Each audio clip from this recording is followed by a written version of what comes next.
In this video, I'm going to quickly show you how to connect your Logitech MX Master 4 to your Windows PC.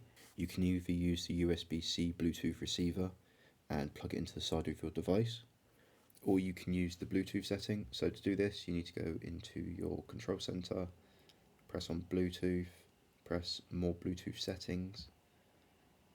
Now we're going to add a device, so click that. We want to go Bluetooth. To do this, you need to press and hold the button on the bottom until it flashes quickly. So it's in its pairing mode now, and as you can see, we have the MX Master 4 here.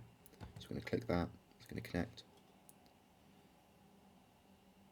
and now we're connected. So the next thing you want to do is download the Logi Options Plus app. So go into your browser, go to Logi Options Plus,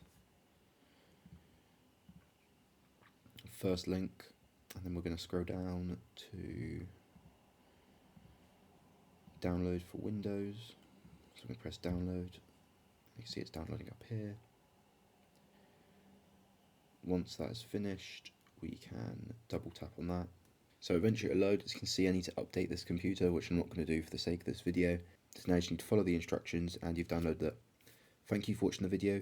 If you found it helpful, please like and subscribe.